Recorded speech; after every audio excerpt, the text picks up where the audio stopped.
I'm interviewing Robert Murphy. My name is Douglas Higbee. It is Monday, October 2nd at 3:30 p.m. We are here at the Ruth Patrick Science Education Center. Right. Can you tell us, Robert, where and when were you born? Mm-hmm.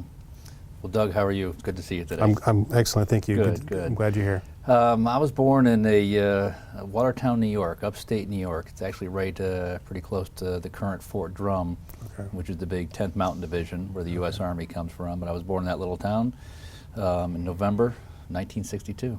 Okay. That's pretty far upstate. It is. Yeah, okay. Good winter country. Okay. It is. How would you describe that town? It's funny. It's almost similar to what it was growing up in the 60s. My grandfather came over from Ireland in the 1800s and walked right into the Depression, a little town called outside of Plattsburgh, New York, Lake Champlain. And then where he married my mother, Glens Falls, New York.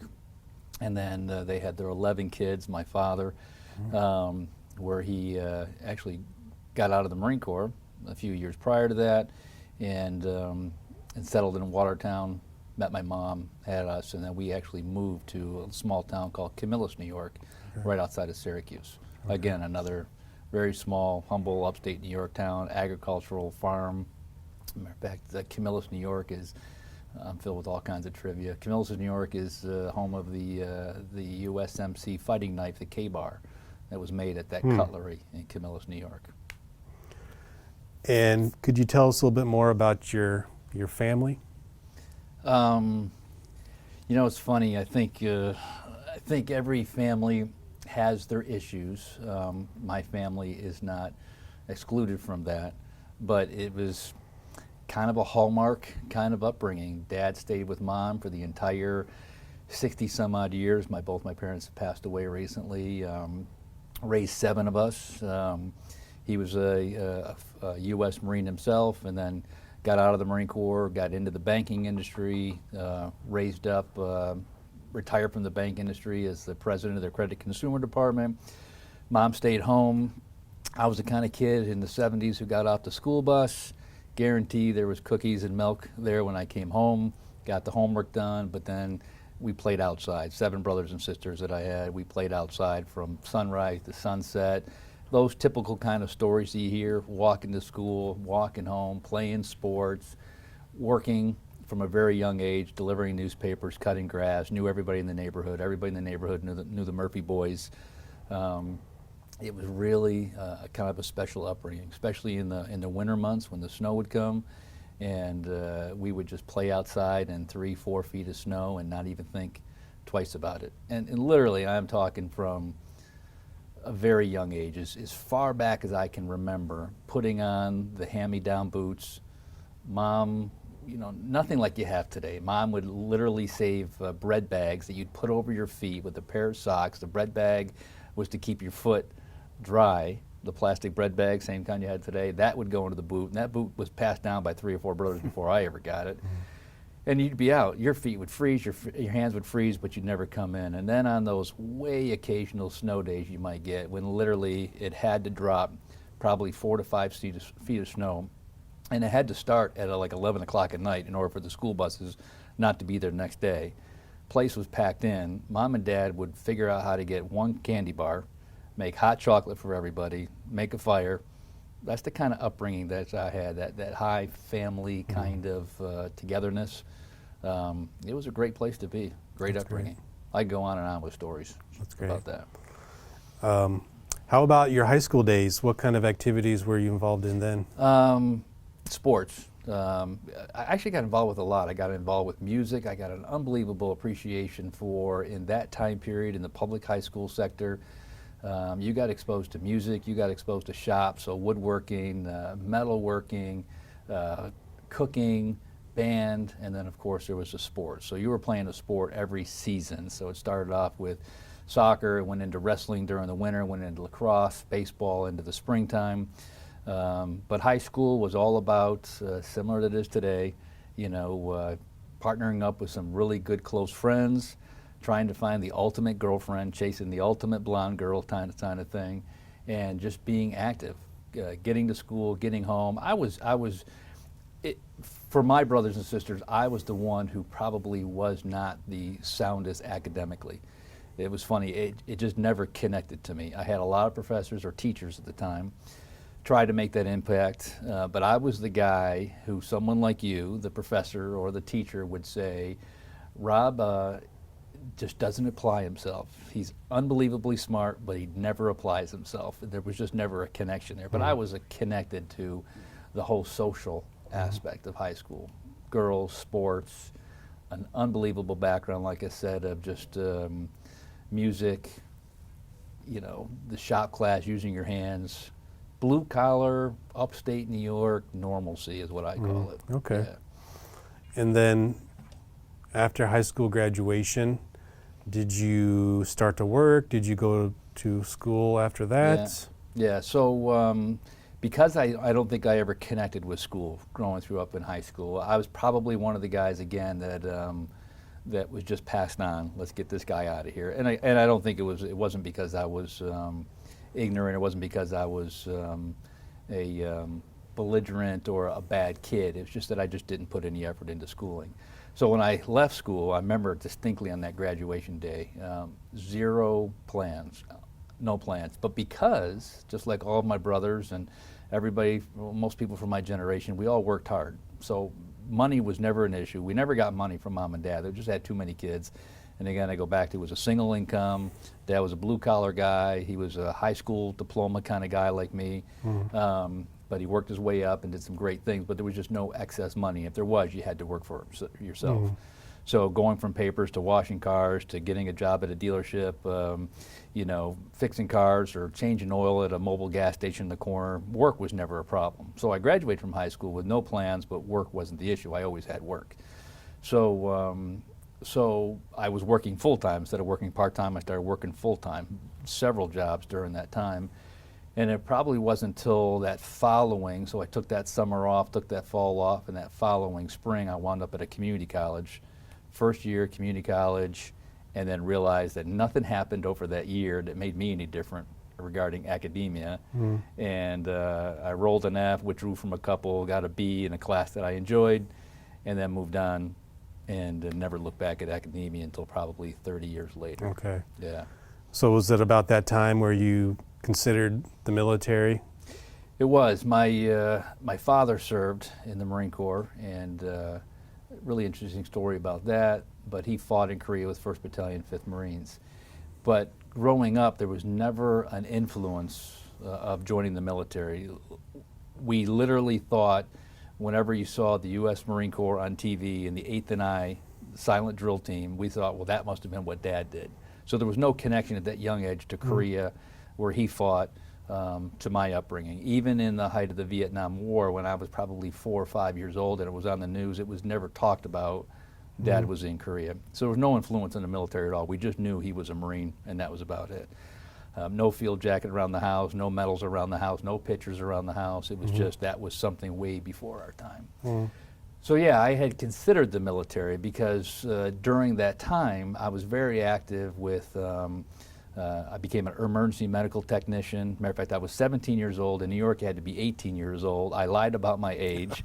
went to the local community college, got my EMT license, and I think I probably eventually turned 18 by the time I got it, but I was only 17. So when I applied myself in something like that, I just was a rock star at it. I was lifeguarding, I was teaching CPR, I was doing all kinds of that stuff. I was working with a local fire department, an ambulance group, and doing very well at it, but I knew it was all volunteer work. It wasn't going to, pay a living. And then in my town, in my home, you knew, this was interesting about my parents, they never said, it's time for you to go. But you knew there was a natural thing about when you turned a certain age, you weren't going to stay home anymore. So I literally was working, and I stopped this job, and my father woke me up that morning. And this is famous in the Murphy family. He woke me up that morning and he actually said to me, by the time I get home, you better have another job, you better be in school, or you better be gone. It was as black and white as that. There was no choice. And he meant that. He literally meant that. And I knew I had to have something because I just left the job and he knew I wasn't working and there was no way he was going to have an 18, 19-year-old full-grown man at the house not doing something. He never asked for rent. He never asked. I just had to pull my weight around the home, cut grass, make sure everything was taken care of. And there were still 2 or 3 other kids at the house at the time. So yeah, that's when I actually originally went down and talked to a Coast Guard recruiter. And because of the background that I was doing with emergency medicine and those things, and the Coast Guard recruiter said, yeah, you qualify, but we can't get you in for a year. And you know, when you're 19 years old, a year might as well be, you know, 100 years from now. And so I went and talked to a Marine Corps recruiter. Gunnery Sergeant David Lee was his name. And we had a great conversation, and there was no really pushing about it. The Marine Corps style, as you may know, is you don't have what it takes to become a Marine, which then always energizes you to prove them wrong. They don't really sell the Corps. They don't sell. Matter of fact, Gunny Lee didn't do this as well. He never sold an occupation. It was always, do you think you have what it takes to be a Marine? And so I took an ASVAB test. I did an initial physical fitness test. Didn't do well in the ASVAB, but I rocked out the PT test, and I signed up that night.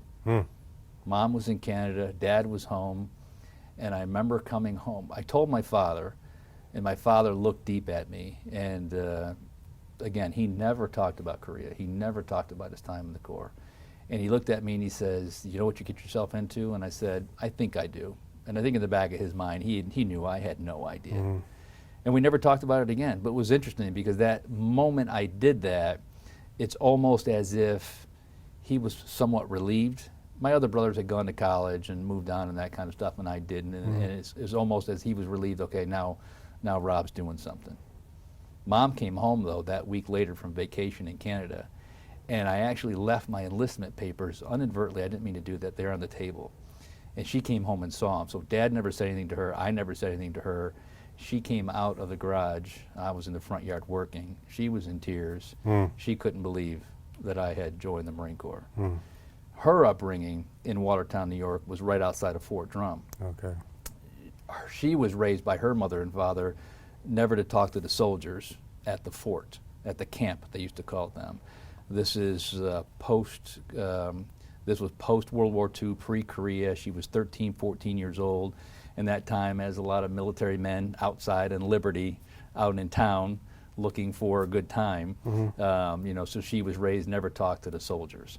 And then she met my dad after his time in Korea. So she had a post-World War II, Korean War understanding of military men, and I think she was very cautious and concerned about how I was going to adapt into the Marine Corps. And of course, when I did that, and that was 1982, the military was in the height of doing nothing. There was nothing. There was, you know, the Cold War, post-Cold War. There was really nothing going on. I didn't join for God, Corps, and Country. I didn't join. I wasn't in the middle of war. The nation wasn't in that war. I joined because I was challenged by a recruiter.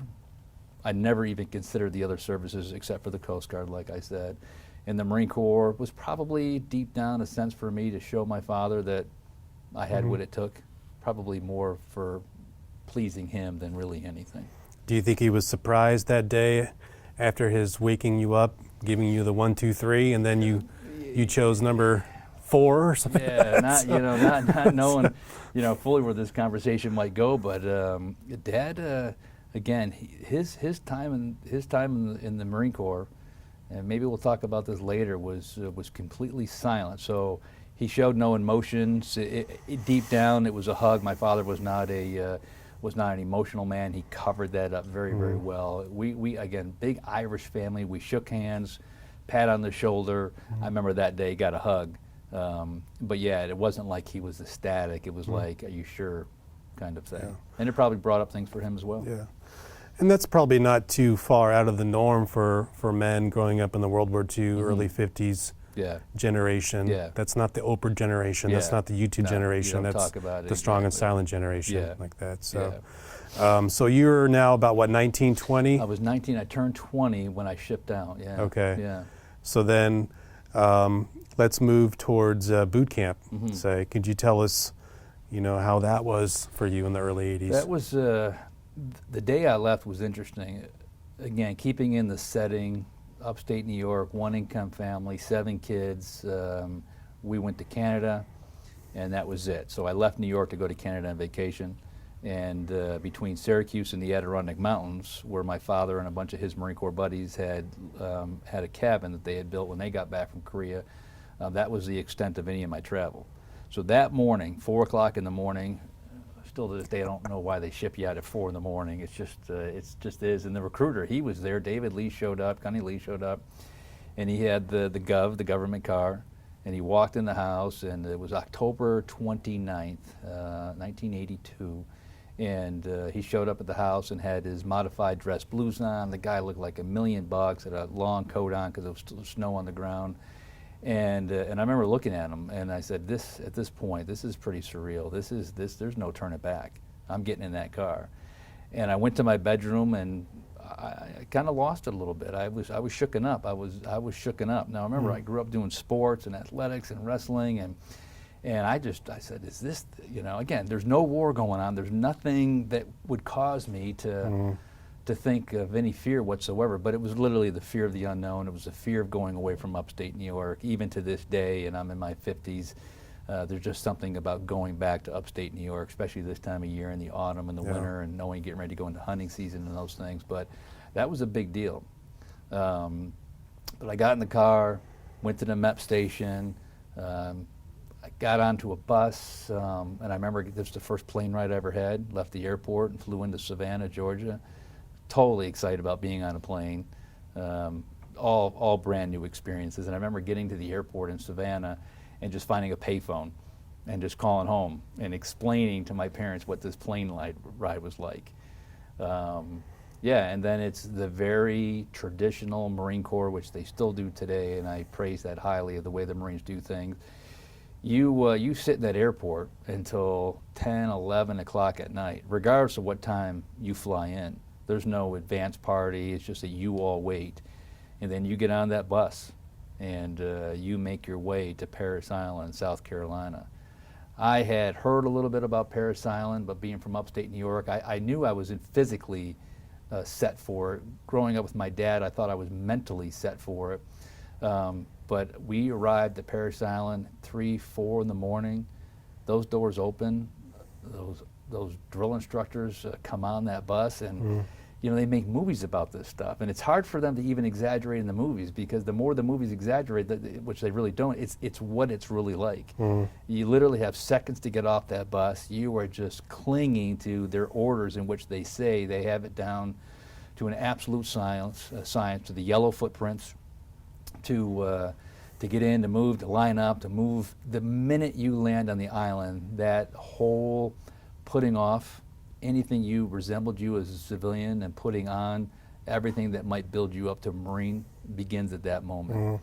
All the way until you sit in the barber's chair. Within minutes of getting us, you're lined up, you're in a barber's chair, you're bald, and I remember it's still dark outside, so I'm in this very well lit, old, looked like a World War II barracks. I mean, in these steel seats, and I remember looking out the dark window, and I could see my reflection. And of course, I'm a 70s, 80s kid, so we prized our hair. We had all kinds of hair then, and now I'm bald, and I'm touching my head.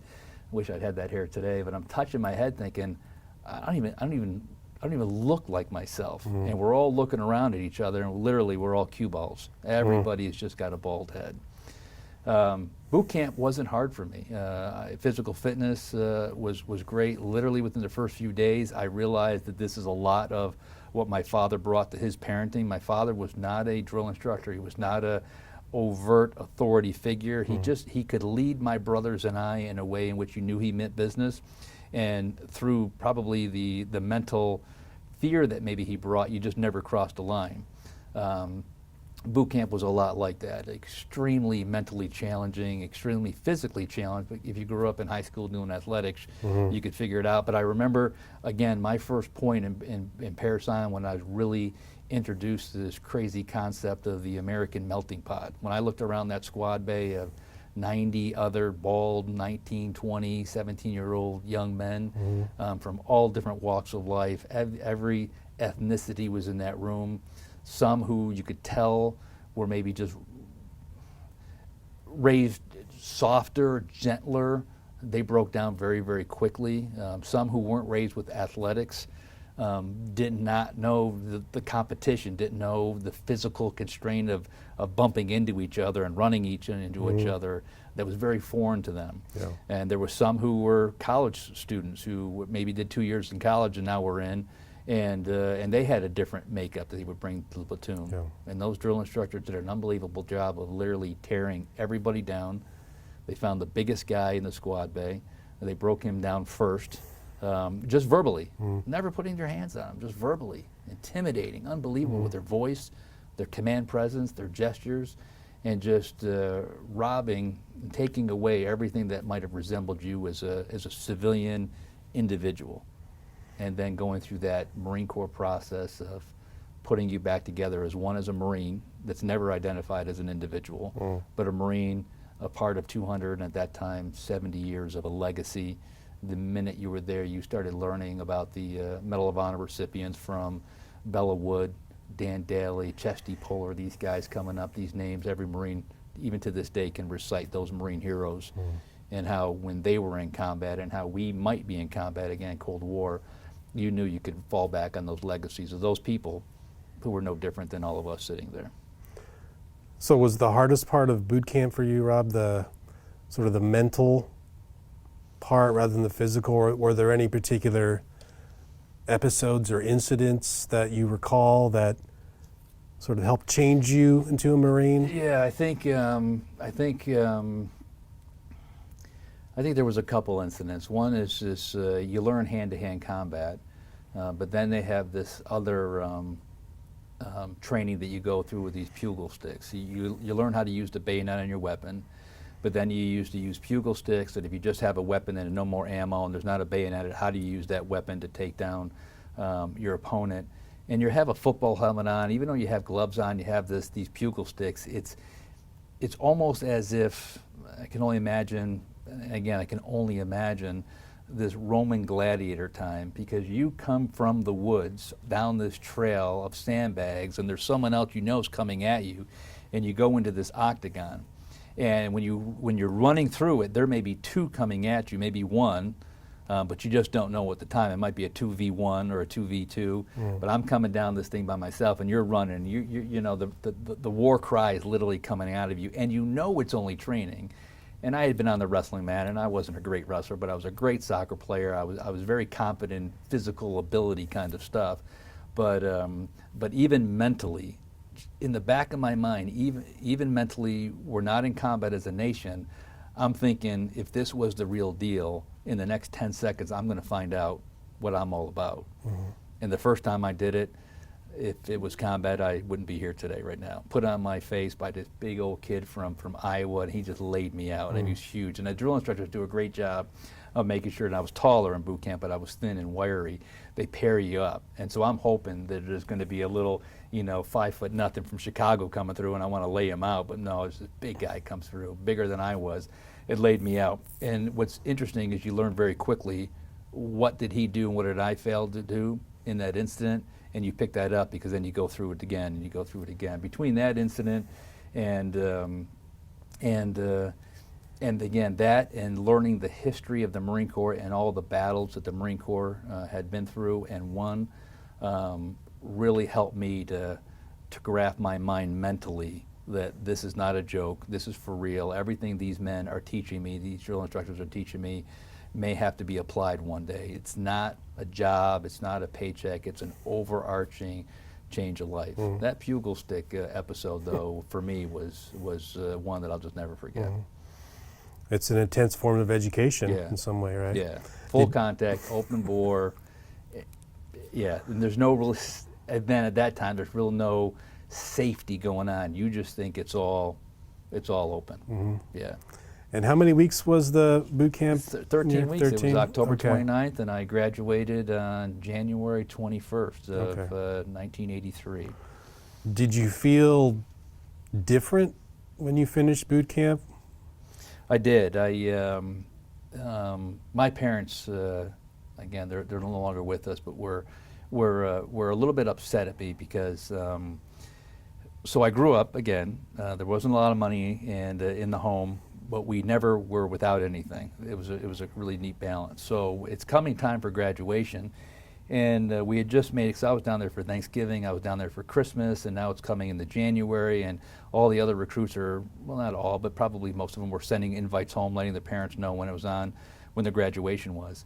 And I just didn't want to bother my parents with that. It wasn't that I didn't think they would really come. It's South Carolina. South Carolina literally may as well been Afghanistan, to tell you the truth. It was so far away from anything we'd ever experienced in upstate New York.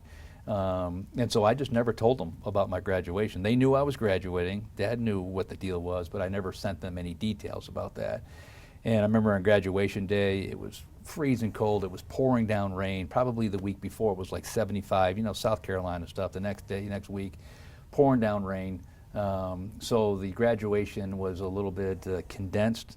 And I remember getting on a bus, getting into a plane. Even Syracuse was snowed in, so I flew into Pittsburgh. By the time I got home 2 days later, I still had that Marine Corps green uniform on. Not dress blues, it was that green, we call it the Alpha uniform, and I had that on with my eagle open anchors. And it was the typical pull up in the driveway. Mom and Dad were there, brothers and sisters were there. They had left up the Christmas tree January from December, now it's January, they had left it up. And yeah, it was a big deal walking to that driveway into my house with my family there, and had the sea bag over your shoulder. It was a pretty special moment. Yeah, going into the kitchen, and Dad opened up a Budweiser. Him and I had a beer together, and I blew the moment because it was a nostalgic moment. My family was trying to take it in. Had the eagle open anchors on my collars and the uniform on. Dad asked me a question, and within 2 minutes, the words that were coming out of my mouth were the words that I had learned in boot camp, but you don't use at home. And I remember my father looking at me, and he says, "Easy now." He goes, "Remember where you're at," which is really interesting. And that just a little bit of guidance helped me as I came back from the Middle East. But the F-bomb and the S-bomb and everything else was coming out of my mouth because that was so intense down in boot camp and now at home. So, but yeah, my brothers and sisters all looked at me, and even to this day, I'm kind of considered the protector of the family. My brothers and sisters look to me for just a little bit of edge. If something's happening in that nation, I'll get an email, I'll get a call from my brothers or sisters even today, say, "Rob, what do you think about this? Anything I should be thinking about?" Those kind of things. So from the kid who at 4 in the morning when the recruiter arrived to pick you up for your enlistment, wondering what am I doing, to 13 odd weeks later, you were not that same person. No, not at all. Not at all. But it's funny. My brothers and sisters know Robbie Murphy, but they also know this different person who then did years and years in the Marine Corps, and they saw that change. So where do you go from here after your furlough, your break? Where do you go from there in the Marines? It was still an interesting time. I really wasn't 100% sure where I was going to land in the Marine Corps. See, the Marines never really talk about a job. It's funny, when you go to the other services, they might ask you your ASVAB score. Do you want to be an MP? Do you want to be infantry? And so I became a Marine. It's exactly what I did. And I think they looked at some of my past, my schooling and what I did prior to that one small little year before the Marine Corps, and they got me into an outfit, which is really interesting. So I went to Millington, Tennessee. It was an aviation outfit, and I'm thinking aviation. I had no idea. I wasn't planning on turning wrenches on jets or anything, but I was in an aviation unit that actually did tactical recovery of aircraft personnel if a pilot ejects from an aircraft. I was a part of the unit who flew out, jumped in the water, got the pilot, or did mitigating damage on the aircraft. So now I'm 21 years old, and I'm learning how to save the lives of airmen, aircrew personnel, whether it's a helicopter or a jet, on a runway. Went to a great school in Millington, Tennessee, and from there, I don't think I got any liberty or leave from that time. I was down there for that whole entire winter, so from February all the way until probably June. And then from there, what every Marine longs for is to get to the Fleet Marine Force, and I wound up at 2nd Marine Aircraft Wing. Okay. Really interesting in between that time, though, if you remember in the history. So you got to get through this October of 2003 when the Beirut barracks blew up. Mhm. And I'm in boot camp with this guy named Private Decker. Decker was he was that guy I was hoping, that little guy from Kentucky or something I was hoping to run into in the Pugil Sticks. So we all graduate from boot camp and we're all go to these schools, and the Beirut bombing went down. And I'm thinking, you know, that again was very foreign to me. And here I am in a school in Memphis, Tennessee, and that took place, and then the news came down with the names of those people who were on that. And that Decker, Private Decker, lost his life in that barracks bombing. And again, we're not at war, and I'm trying to get my head around this whole thing. By this time, I'm probably 21 years old. I'm trying to get my head around, why did Decker not even make it a year out? He got to the fleet. He was a grunt. He got to the fleet. He's not here, and now I'm 21 wrestling with the same thing. Yeah. But I wind up at 2nd Marine Aircraft Wing. He went to Camp Lejeune, which is part of the 2nd Marine Division. I'm at the wing. He's at the division. He goes to the barracks. He gets blown up with a terrorist incident in '83. Nothing's going on in the nation in '83. Yeah. You know, Israel, Palestine's going on, those kind of things. But yeah, Decker didn't come home. He was in my platoon at boot camp. So where were you stationed in the 2nd Air Wing? The 2nd Marine Aircraft Wing is the entire East Coast. It's from Cherry Point, North Carolina, Camp Lejeune, North Carolina. I happen to be attached to Camp Lejeune, North Carolina, at an air base, which is a really historical air base in New River, Jacksonville, North Carolina. It's all part of the 2nd Marine Aircraft Wing and the 2nd Marine Division, but I'm at New River. And at New River, you have Camp Johnson, which is the old Moffett Point, where the African-American recruit boot camp used to be during World War II when we were integrating the forces. Very historical place. And then all those wood lines all turn into the big Camp Lejeune. Okay. Yeah, my father actually served there in the 50s before he went to Korea. Okay. So from your earlier assignment, when you were tasked with recovering pilots upon ejection, what kind of activities was your unit focused on? So now I'm in the fleet, which is a pretty cool thing. You're a fleet Marine, you're called, but I made it all the way out to the Fleet Marine Force, and I'm still a private in the Marine Corps, and we're rare. So I never, back to being recruited, my gunny, my recruiter said, look, if you get a couple people, your friends to join, maybe you can get some rank. I didn't want to do that. I just said, look, this is my thing. And so I wound up in the fleet as a private. So I'm on this base and I have no rank on my collar whatsoever. Marine Corps, again, is one of the only units that, you know, or the only branches of the service that still has a private, just a E1 nothing kind of thing. You still have a rank, it's just that there's no the rank on you. And so I'm walking around that base as a private in the Marine Corps. People are looking at me like, hey, did you get busted and something happened to you? And I'm like, no, I just got to the fleet. And yeah, so I am on a helicopter base. And again, this is not that far from Vietnam. All my bosses, master sergeants, master gunnery sergeants, gunnies, staff sergeants, are all post-Vietnam guys. These guys are just tough as nails.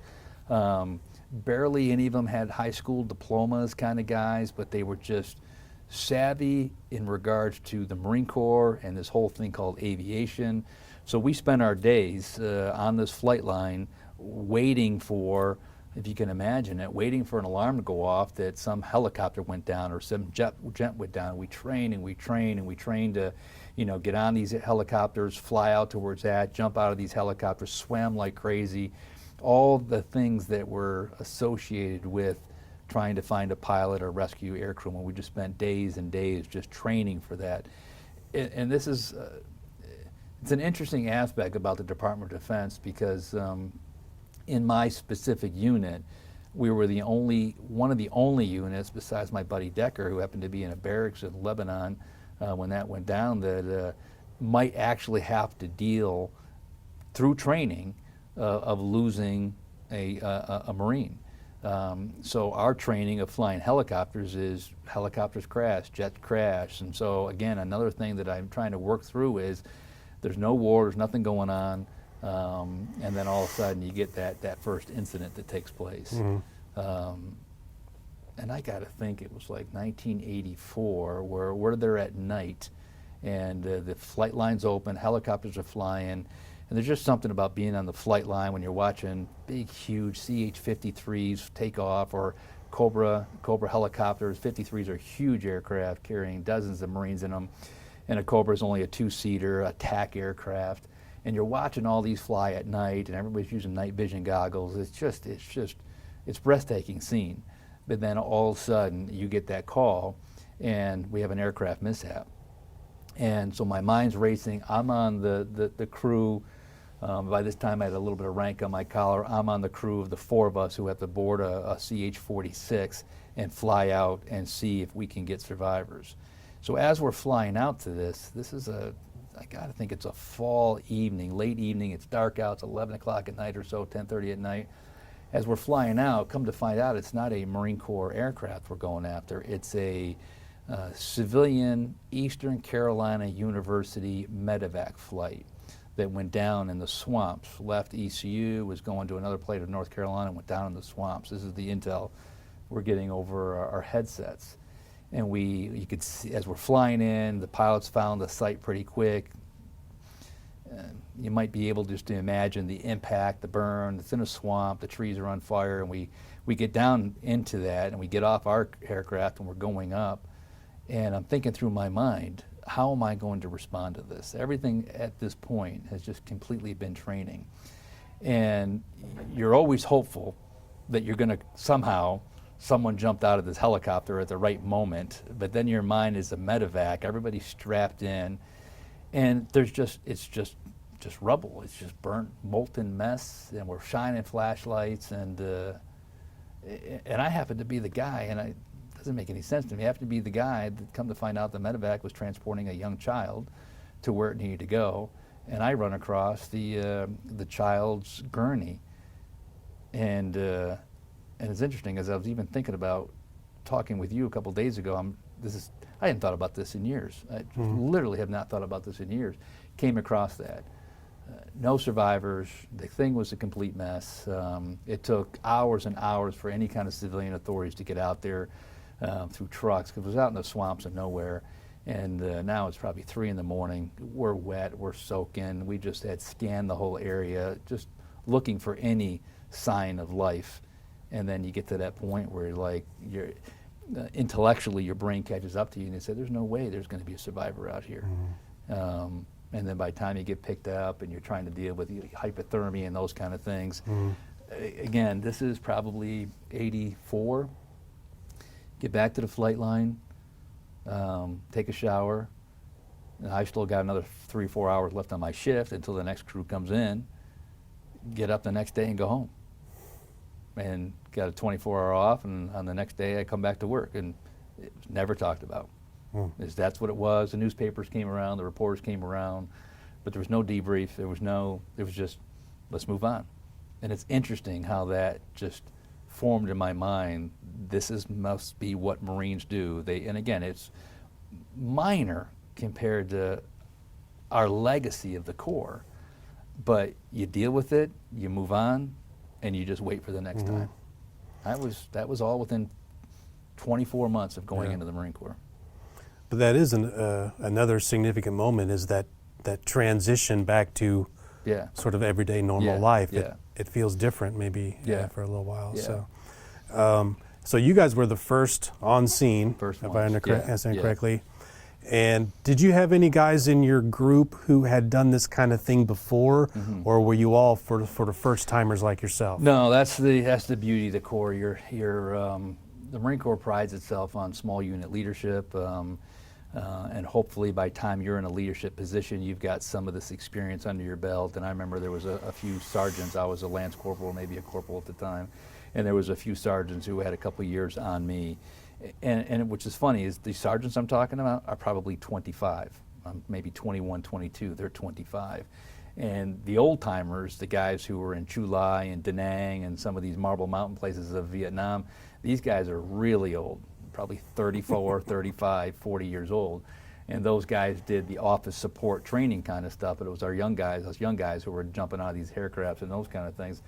But yeah, there was some really solid non-commissioned officer leader that I had that made sure that we got there and got ourselves back, pride ourselves on that kind of stuff. So, yeah. But you guys in your group didn't tend to talk about these kinds of activities, recovery and so forth, amongst each other in the days afterward, or was it sort of an unspoken kind of thing? It's funny. It's so now I'm looking back at young 20-something Murphy through this academia mind that I happen to be working in today, and yeah, we talked about it, but not in a sense that would be appropriate for this conversation. Okay. It was more of mocking each other out. Someone lost their lunch out there when they saw that body there. That kind of sparring, that kind of are you tough enough kind of thing. Always trying to challenge each other to can you hack it, those kind of things. Okay. So it was. There was no kumbaya. There was no let's do a debrief. It was just you sink or swim. You're in it or you're not, and that team made sure that you weren't going to be one of those people who wasn't going to be who wasn't going to be able to hack it. You knew very clearly that if you had to find employment elsewhere, your peers made sure they let you know. Okay. So how long were you with this unit? So it's an interesting time for me. I was raised again with a great family, and I think between my athletics and in high school and those kind of things, I realized quickly that I was in a group. I just thought that I could run a little faster, I could swim a little bit faster, I could do things a little bit better. I had this kind of natural leadership thing that I was trying to figure out. So I knew quickly in the Marine Corps that a couple things, that the sooner I could get some rank on my collar, one, the more money I could get, but two, then I could be making more decisions of how, when, why, how we train, those kind of things. So I was there from 82 to 85, and I worked my way up to become a Marine Corps sergeant. Very rank that I was, that still today I keep in such high regard. And I knew if I was going to make the Corps a career, I had to get out of the States, and I had to get overseas quickly. And because overseas is where you really got a well-rounded education in the Marine Corps. I was on a helicopter base doing some incredible things. We were doing a lot of what we called forward operating base procedures and training, but again, Cold War kind of stuff. It's just all kinds of training. So I figured out how to get myself over to Japan with 1st Marine Aircraft Wing. Now as a Marine Corps sergeant, I could go over to Japan. I could probably have up to 20, 25 Marines working for me. And I left that 2nd Marine Aircraft Wing and wound up in Iwakuni, Japan on a jet base. And it's a jet base with a real world mission. It's funny, again, this is the late 80s. You got North Korea aggression going on, similar to what you have today, but you had real world missions of ensuring that whole far eastern area remained secure by the Department of Defense military presence that was over there. So I landed in Iwakuni, Japan in March of 1987 as a Marine Corps sergeant, stepped off the plane. So now you're one of those old guys. I'm one of those old guys. Helping out the younger guys a little bit. Maybe 24, 25 at the time. Your unit was in charge of sort of overseeing jets, airplane surveillance, or other kinds of things. Can you tell us about that? All kinds of jets are flying into this place. You had AWACS planes, you had fighter jets. And another cool point about what I love about my career, see, this is all Cold War kind of stuff. So we didn't have Marine F-18s, the Harriers weren't in yet. So you're still dealing with the A-4 Skyhawk that flew, hundreds of missions in Vietnam, the old F-4 Phantoms. And at this base, you had the Air Force guys, you had the Marine Corps guys in there, the Navy carriers would come through. And so you had all kinds of things flying in and out of this base, large body aircraft, C-141s, but the history for me at this base, this was a prime base that supported all operations in Vietnam. The legacy of this base, when you start seeing movies about, the Top Gun pilots and all this kind of stuff, that was the base that in '87, that was the place to be. Okay. So yeah, it was, so you had a real world mission of being able to get into Korea rapidly, look at airfields during this peacetime. You knew almost every single airfield. How fast could you get your assets over into Korea if North Korea posed a significant threat? We have just thousands of U.S. soldiers, Army soldiers up on that DMZ, and literally from here to the other side of the wall, there's a minefield, but there's artillery and mortar all pointed at each other that at the drop of a dime, that thing could go bad pretty quick. And our job was to be able to get up there to provide air cover to all those people within minutes. And we had to train and train and train to be able to get all of our assets and get over into Korea. And I was a part of an unbelievable Marine Wing unit that took that mission very seriously. So we would actually train throughout Japan at a moment's notice. We had a beautiful training facility up in Mount Fuji and up in northern Tokyo. And we would pick up and go over there. How fast could we set things up? How fast could we get helicopters and jets and things flying? And the Marine Corps prides itself on being able to get in extremely fast, set up things quickly, and get those operations going. The whole success of Marine aviation, which relied on just countless people like me at that time, was being able to get bombs on our target within a moment's notice, be able to support buddies of mine like Decker that we lost in Beirut, a young Lance Corporal, 19 years old, we call him an E3 with an M16, and they got a radio on their back and they need fire in. That whole world that I lived in from 87 to 89 was all about how quickly we could do that if something were to take place. Sure.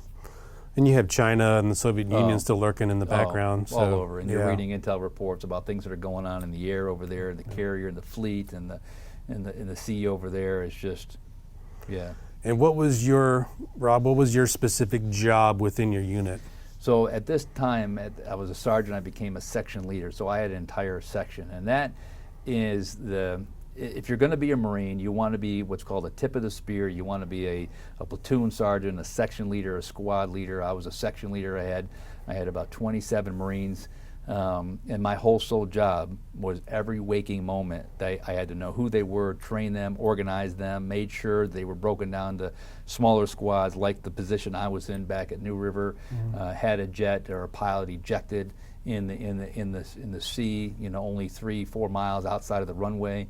That those 4 people, and literally those 4 people, as a corporal, a lance corporal, maybe a couple privates, had what they needed to do to be able to get on a helicopter, to be able to get out, and to be able to find that pilot, take care of that aircraft, whatever they needed to do. So you take that job extremely seriously, and then you just constantly train, you're constantly motivating them, you're helping them. This is where you really learn this idea of leadership. The Marine Corps is instilling leadership discipline, leadership values. The Marine Corps does an unbelievable job of helping understand what those leadership traits are and those values of the Corps, and then your job is to take that history or that legacy of the Corps and then really work it with these 27 Marines that were under my charge. We did everything together: Christmas, Thanksgiving, played softball, went out in the Ville. If someone didn't come home that night, I got a phone call immediately. We were out finding that person. Just a high level of camaraderie and leadership, always prepared that if something were to take place. And again, in Japan, you can't go a tour without one of those somethings taking place. And that one day, maybe in the spring in Japan, huge large body aircraft come in and it's filled with people. And that thing just hit that runway. All the landing gear came out from underneath it. The wing tipped, the thing blew up, it spun down the runway. And here you're looking at, and I'm on the watch.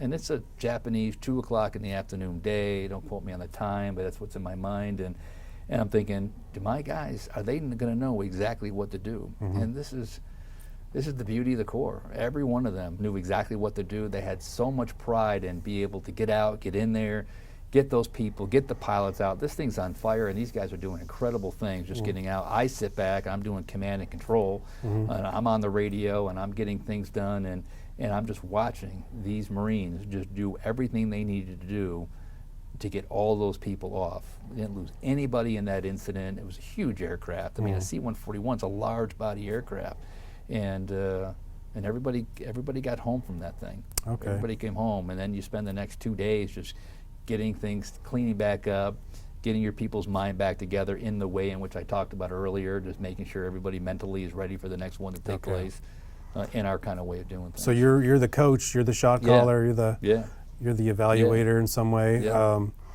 And so you were directing these other guys under your command to go on these rescue missions and so forth. And you were stationed in Japan for upwards of 2 years or so. Yeah, sure was. So what would an average week or a month? Like, would you have one of these every once in a while, or That's what would you do in the downtime besides training or whatever? I guess. it's I think what we did in Japan put me in a position in my 30s that was that I couldn't have asked for better training when I first got over to the Middle East, because any of that kind of work, even if you're a grunt and you're training with live fire and that kind of stuff, again, they called us the grunts of the air wing because we actually lost people. You have an unbelievable amount of time of just doing nothing, training, but there's no chaos going on.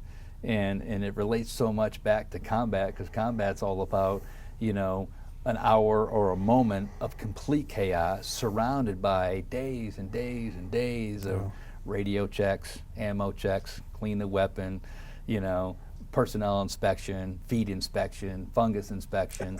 So my life in Japan was all kinds of training, probably too much drinking, high level of camaraderie, and then maybe you're peppered once every 3 months with a good adrenaline boost of some jet calling in, who's, again, the pilot is probably only in their late 20s.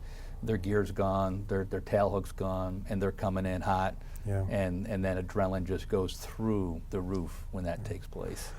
And are you pretty much in Japan for that whole stretch, or do you go back for a liberty once in a while? No, I'm in Japan for the whole time. Okay. And the whole time I'm over there. And this is before email and the internet, this and is, so are this you is- just kind of calling home once in a while, or? We, you know, it's funny. You might pick up on this, but and I'm not an old guy, and I don't know what the camera makes me look like, but I don't think I'm an old guy. But back then, you were writing letters home, and then we had this MARS system. Don't ask me what that stands for. The military radio or whatever it may be, and you literally. You picked up the military the phone on base, and you dialed this number, and some military operator would be on it, and they would connect you to some ham radio operator back in the States, and the ham radio operator then would transpose your message back to your girlfriend, your mom, and you had to say over, and all the stuff we did on the radios, but you had to do this. And it's funny, so when I would call civilians, usually just my parents or a girlfriend, my girlfriend Lisa at the time, it would just be, you have to say over, and they have to say over, and so that was the way you did things. So because that was so bulky, you probably only did that on a holiday. Most of the times you're a letter writing kind of person, and that's what you do. So I stayed there for 18 months and got sent back to the States. Okay. And then, of course, Japan's quite an interesting Oh yeah. to be, and you probably had some time to Yeah. go off base and explore around. Did. Did you hang out with your guys on Liberty, or did you hang out with guys who were similar in rank to you, or both, or just whenever? Yeah, no, it's a good question. And I picked this up from my high school days, where I was just exposed to all kinds of things, like I said, to music and shop and all kinds of stuff. I did the exact same thing. See, the Murphy in me still did those same kind of things. So when I got to Japan, because I took this thing called leadership so seriously, yeah, we would go out as a squad, and we'd spend a lot of time together. Everybody's watching out for everybody, but I also made sure I spent time to get to know Japanese people. I became dear friends with some the editor of the Hiroshima Times. Him and I would go down to the Hiroshima Carps baseball game, and you know, I'd jump on a train right into Hiroshima. He'd pick me up. We'd go to a ball game. I really kind of put myself out there to learn Japanese, to learn the customs, to really to get a good opening or an eye opening of this whole culture.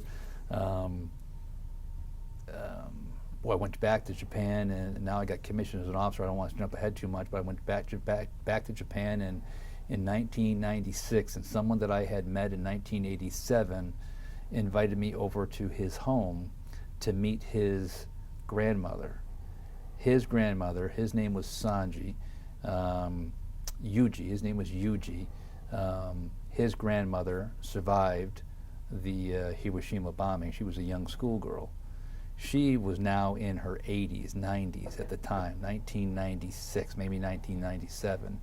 She wanted to meet an American military man and be at peace.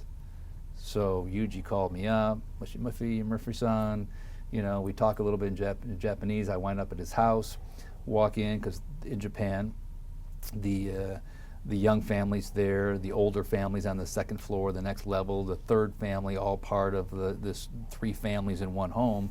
And it's funny because the older, the more into the home you get, the older the home is. So this home I'm in probably was originally built right after the bombing in the 50s, and then moved on to today where Eugene and his family's living. So I go into that tatami room, and there his grandmother in complete kimono, all done up. She did the green tea ceremony, did the whole thing, served me the tea. She didn't understand, didn't speak a bit of English, and he translated everything to me, and he basically, at the end of the day, it was her way of saying, I'm ready to die, I'm at peace. I have a Marine Corps officer in my home, the home that I grew up as a child that was only a couple clicks from the center at Hiroshima, and it was her way of just saying, I'm okay, we're okay. Very powerful, powerful time. I didn't really, at that time, was probably too young and too immature to really understand what was going on at the point. I just knew to keep my mouth shut and just give her an unbelievable amount of respect. Well, that's a nice thing to do. Yeah, right? Yeah. So now we're in the late 80s, 1989, and you finish your 18 months at the first wing, and then where do you go from there? So now I'm real arrogant, real cocky as a Marine.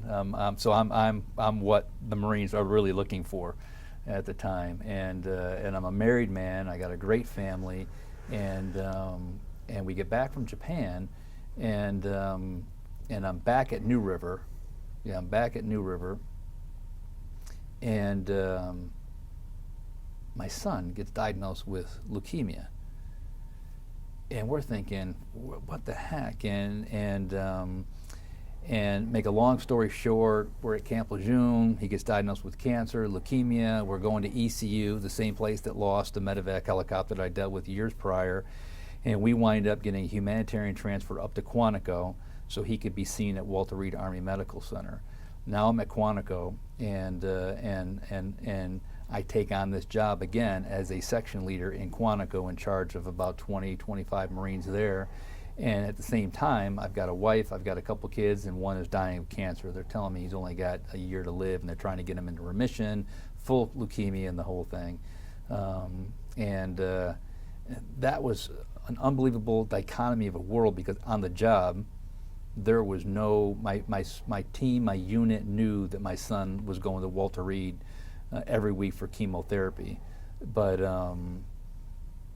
probably not a very proud moment for me, but Lisa took care of most of that, because I had this Marine Corps leadership thing that I had to make sure these people, this squad of mine, knew what they needed to do, this section of mine. Actually, yeah, I became a whole section leader.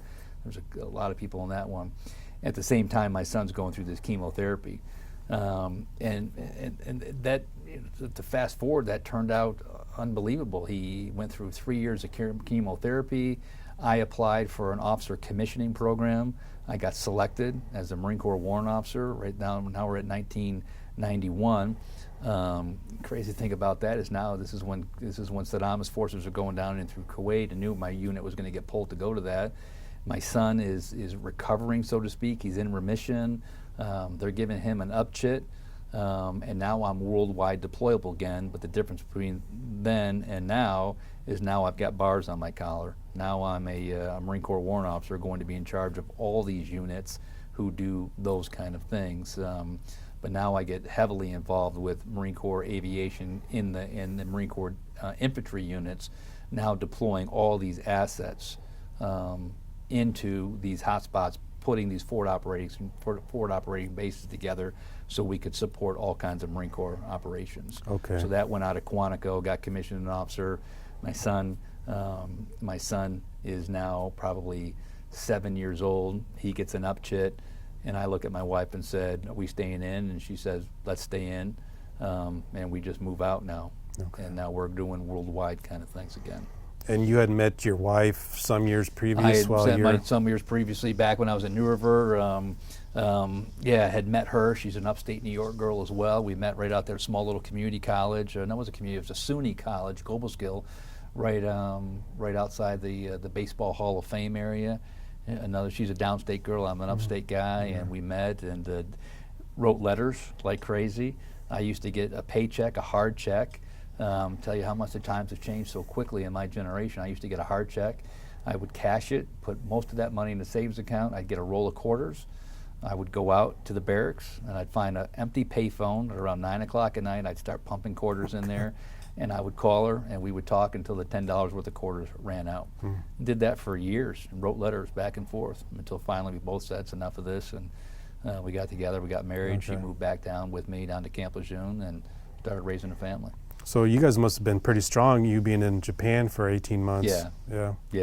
Yeah, very much so. And then, so you're at Quantico, you have one child, or you I have had more? two at the time. Two, My son okay. and my daughter. My son is the one who's got leukemia, and my daughter is just a newborn. Okay. Yeah. So, and then we're in the early 90s now, and Desert Shield's cooking up and so forth. And you decide to remain in the Marines, and you get warrant officer status around that time. Yeah.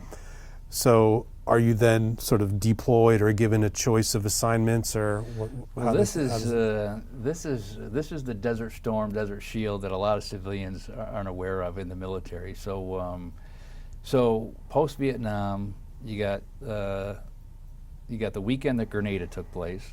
We call it the weekend. Most of us were gone for the weekend, so no one got called up to that. You happened to be on a Marine Expeditionary Unit in all seriousness. If you were in that AO on that Marine Expeditionary Unit, which is a ship that sails around in all all areas, there's multiple of them out there, the 24th MU, 31st MU, these kind of things, then those people went in and supported that. So at this point, I realize in my mind, and now I'm probably just barely 30, I realize that it's only a matter of time before the United States, we hope it doesn't happen, but the United States actually gets in himself something that remotely even looks like war. We're doing different things like the Beirut and then Grenada. And so I get commissioned as an officer, and it just so happens to be in December of '91, it's when Saddam and his forces decide to go down. So we literally are all in a choice of, do we take orders and go over to the Middle East, revert back to your enlisted rank, or do you stay on this officer and go through our officer candidate school in Quantico, Virginia? And you talk about an unbelievable hard choice. I mean, you're everything in you is thinking short-based. This is the Warriors, I suppose. It's the warrior mentality. I've trained for the last 10 years. This is exactly where I need to be. I need to get my butt over there. I need to support the cause. I couldn't imagine other Marines being over there. I thought my leadership would keep people alive. I thought my leadership would destroy the enemy. I thought my leadership would have a big bearing on that. And so, but the long-term thinking is, man, I've got an unbelievable opportunity to change my entire lifestyle. To go from an enlisted Marine to a commissioned officer in the Marine Corps is with a PhD, with a public high school diploma. It's like winning the lottery. You don't win it, you earn it. You work your tail off. You get performance evaluation. The year that I got it, the selection committee said they had 4,000 applicants for less than 100 positions. And I got that letter really close to the time when Saddam and his forces were going down. And I got promoted to staff sergeant, and this warrant officer, both warrants came down. I could have taken the staff sergeant warrant and gone on to the Middle East, or I could have taken this officer promotion and gone to Quantico for the officer candidate school. And the right decision was, for the long term, was to get this officer commission, get through this officer candidate school. If this war is like other wars, it's going to be there, and I could be in a better position as a Marine Corps warrant or as a Marine Corps officer going over there than I would as a staff sergeant. And make a long story short, started officer candidate school, the basic course for warrant officers. In that January, got over with in April. We had gone through Desert Shield and Desert Storm, and the whole thing was done. That quick. But that's the power of, I think, the DOD. That's what Colin Powell, he was the one who coined that phrase, shock and awe, total annihilation of the force. And that's just something that you had to stomach through, that you sat that one out. Yeah, at least our ground forces, they stopped at the border. Yeah. They didn't, Yeah. that wasn't until later. So. Yeah. Yeah. And I'm sure your family was part of your thoughts as well. What's best for my family as well, perhaps? It was, but it was. I remember the Warrant Officer 1, Rob Murphy, sitting there in 1992 saying, I'm not a real Marine. I went back to thinking, okay, this training stuff, and man, I could tell you just other Harriers, I could tell you other missions, other things we did, but at that point, you just never got tested under fire in that way, and so you think about that often. So from 92 to 2001, it's in the back of your mind. It doesn't go anywhere. And that's part of that inner circle that all Marines want to be a part of in some way. That's, like you say, the real versus the other Marines. Yeah. Okay. I don't have that thinking now anymore, though. My thinking on that has completely changed. Okay. But Now, I'm pretty fuzzy about this, but did you work with any women Marines during this whole process? Women were in the Marines, but maybe not in certain units. yeah. Did you have any women Yeah, Marines? it was funny when I got my nomination. I had to find a nomination from a one-star general for my warrant officer package, and she just happened to be the commanding general of Quantico, and General Gail Reels was her name, and I never met her. I never knew her. I read some of her work that she did, and she comes from an old school of Marines as well, and she wrote a document because promotions in the General Officer Corps were rare, and unless for a general officer and for you to get promoted from a colonel to a general, you have had to have been in combat at some point. You have had to have been in combat arms kind of things. You've had to have been in harm's way to get those promotions. So I read, and here you have a colonel who's a female who's not in any combat arms related occupation, and she wrote a paper that there's an unbelievable place, be very unpopular today, I believe. There's an unbelievable place for women Marines, and that would be as base commanders, like the mayor of the training outfits, environmental positions that help out with the civilian Marine Corps kind of things. She became a one-star general. She was in charge of the entire Marine Corps base Quantico, and all the schools at Quantico, all the way out to the FBI Academy and the rest. And she was very comfortable in running that place as a unbelievable Marine, but her words, not mine, would probably have been she thought she could do it as a female better than a male could because of all the relationship kind of things that need to be done. She was the one who picked up my record and saw something in it and wrote my recommendation and said this guy needs to be a warrant officer. So that was really one of the first ever female Marines. I've never worked with certainly no pilots, no crew chiefs, no air crewmen. I went to deep ocean water survival training, got to hang out in the Atlantic Ocean for days on end in February of 80-something. No women at all. It was very foreign to me growing up. It wasn't until later on in the Marine Corps did Marine females actually get to go to the rifle range to shoot on embassy duty. Embassy duty was probably as far combat relate-ish that a female was going to be, and that didn't happen until the 90s. Okay.